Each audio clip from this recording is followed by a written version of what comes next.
So I'm sure you've heard by now about Canon's recent camera releases, the Canon EOS R5 and R6. And I feel like the internet is quite divided about these cameras, especially the R5. Now, the specs on this thing are absolutely nuts. It's like one of those cameras that you just can't even believe that some of the features and specs that this thing has. So the specs include a 45 megapixel sensor that can record uncropped 8K raw video at 29.97 frames per second in 422 10-bit color, as well as uncropped 4K DCI at 59.94 FPS. That's right, this thing can shoot 8K resolution. That's crazy. Like, I feel like 4K is barely even like a standard today. It's actually not really a standard. I feel like 1080p is still the standard, but 4K is a lot more common today. You know, with TVs, phones, laptops, all that having 4K screens and even 4K cameras. You know, it's become more popular, but I definitely wouldn't say it's like fully mainstream yet. So having a camera that can shoot in 8K, in my eyes, is just completely nuts in a good way. And there's lots more crazy specs that this camera has, but I don't want to sit here just talking about specs all day, right? So I'm going to put this down and just going to move on from that. So I'd say this thing has definitely met or exceeded a lot of people's expectations, but why are there two big divides in two different camps right now?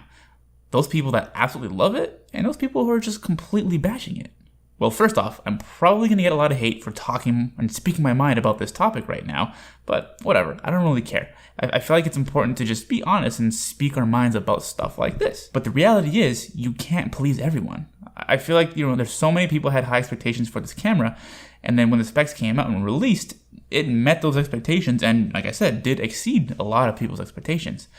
But then there are those people who are looking at it under a microscope and then going, well, it can do all these awesome, crazy things, but there's severe limitations. And I feel like for every person that's geeking out about the specs here, like myself, there's at least one other person who is just completely just ripping this thing to shreds. So I thought I'd give you a little bit of perspective from not only a Sony user, but someone who I feel like has one of the last cameras that came out years ago that was kind of in the same boat as this Canon R5. The camera that I currently use to this day is one of those cameras that was super hyped up when people heard about it, and then after it was released, although a lot of people still did enjoy it and using it, a lot of people were bashing it and all the problems it had. So as most people moved on from their APS-C cameras to something like a full-frame, Sony a7S II, I still stuck by my Sony a6300.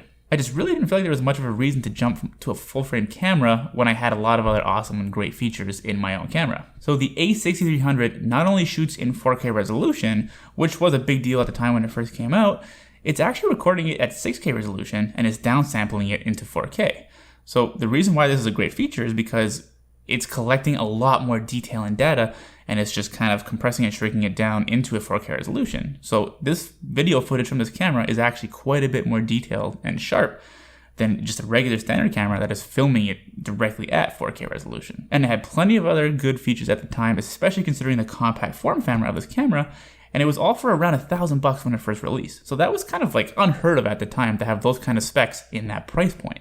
Now, just like the pitfalls of the Canon EOS R5, the a6300 had a lot of similar issues when it first launched, and, still to this day. Now, just like the R5 can film in 8K and downsample it to 4K, the a6300 was doing something similar with the 6K to 4K footage, which used up a lot more energy and power from the camera. It also had a very small form factor, and it didn't have active cooling, so all these things together created an overheating issue. And let me tell you, this thing overheats all the freaking time. It is one of the worst things to deal with. Like, it drives me nuts. I love everything else about this camera, and like I said, it's gotten me through so many different projects.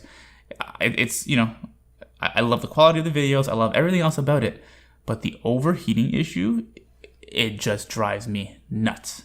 And a ton of people thought that this camera would be useless because of this in professional environments. They essentially thought this camera was useless except for, being a YouTube vlogger type video camera. And although the camera wasn't super expensive, it was more expensive than other similar cameras, so people thought, why spend all the extra money for features that you can barely use? And I feel like some people are saying the same thing about the Canon R5.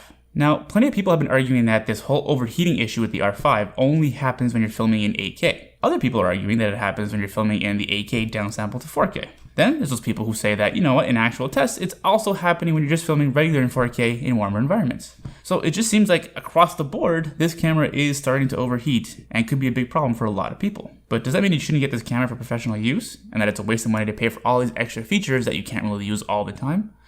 Well, not exactly. If companies were never trying to push the boundaries with features like this, even with limitations, it would take absolutely forever between releases of products. It already takes long enough between releases for a lot of these companies, and I just feel like it would take even longer. People would just get bored and impatient and would just be like bashing these companies online all the time like they already are when they take forever to release a new product, and these companies would probably never be innovating. So I really do think this camera is a great step forward for not only Canon as a company, but for video shooters in general. This camera takes things much closer to a whole other league, and that is cinema cameras. And I feel like it's, like where else can you get a camera at this price point that can do all of this? It's to me, that's unheard of. Like, cinema cameras are quite a bit more. Even if their starting prices aren't that much more than the R5, you can't really necessarily use it exactly as is. You have to buy a bunch of accessories and a bunch of other things to put this thing together to be able to properly film and record. So it ends up costing a lot more in the long run. So if you can get all of this in a compact package for less money than a cinema camera, just with a few trade-offs and a few limitations, why wouldn't you be interested in this? It really does depend on what your needs are and what your use cases will be. And I can tell you I've been working with a ton of limitations for a number of years, but I'm still getting by. Because the trade-offs were worth it for me personally, it still allowed me to create great high quality content that I'm super proud of and super happy with. And I've made a lot of my clients very, very happy with the videos I pumped out with my Sony a6300, still to this day. So until recently, I really didn't think it was worth it for me to upgrade my camera because I didn't think the features of the other cameras were really that much more worth it or that much more of a step forward for me over what I actually had. But now with cameras like the R5 and even Sony's upcoming a7S III, there's much more of a reason for someone like me to upgrade. I have definitely found ways around my whole overheating issue, and it's not gone at all by any means. Would it be nice to not have to deal with issues like that? Absolutely. Would I rather have some of the other fancier features that some of the full-frame current cameras do have? Absolutely. So now if these cameras can do a lot more, and they have a lot more features, and they can shoot in higher resolution, and they can shoot in 4K resolution at 120 frames per second, if they can shoot in 8K or 6K or whatever the case is, that with all the other features that would be nice to have now together in one compact package, for me, is worth it to upgrade it. But by getting a camera like the R5, that is in some ways way ahead of its time, but in others still has a lot of limitations, it's all about your expectations. At the end of the day, if you can find a way around these limitations and still get the job done, that's all that matters. And I can almost guarantee you, with the Canon R5, you'll be able to do just that. People will be able to film a ton of beautiful 8K resolution footage that looks very cinematic, for lack of a better term. So I really do believe that it's how you use this gear and how you use a camera like that, even with those limitations. I still think it makes much more sense to get a camera like this at this price point versus forking over a ton more cash to get something like a cinema camera. Let's face it, if you're really not doing big, huge productions like that have huge, crazy budgets, you really don't need a cinema camera. That's not to say that you shouldn't have one. People can get whatever they like, and I would love to have a cinema camera one day, even if I wasn't shooting, bigger short films or shooting full out big productions. But like I said, at the end of the day, right now, a camera like the Canon R5 at the price point at which it's being released at, to me, that's a no-brainer. It brings you one step closer to having something like a cinema camera of that quality without having to actually fork over all that money.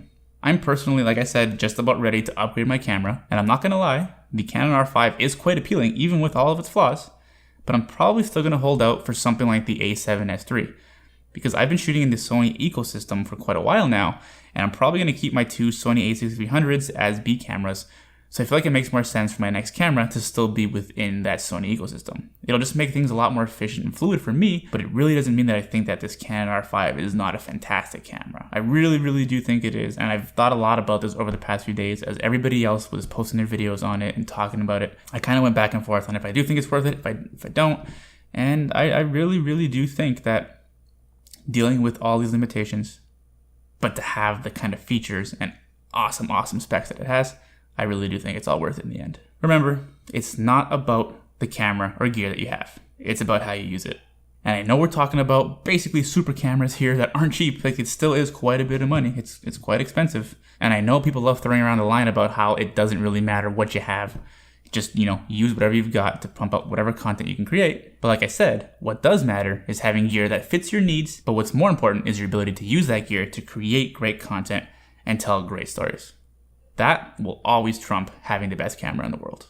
Well, there you have it. Those are my thoughts on Canon's new R5 camera. I know there's a lot to talk about this right now on the internet. I know there's lots of different opinions. I know there's a lot of people who love it, lots of people who hate it. people in between, but I really do truly believe that this is a great camera that a lot of people will have a lot of fun with and will be able to pump out a ton of great content with. Thanks so much for watching. I hope you liked this video.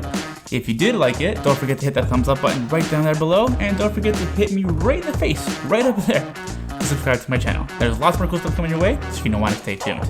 Also, while you're at it, you can click right over here if you want to watch a previous video of mine. I really do think you'll find good value in that video as well, so make sure you hit that button once you're done watching this one. As usual, I'm Alex Perri, and I'll catch you in the next video. See ya!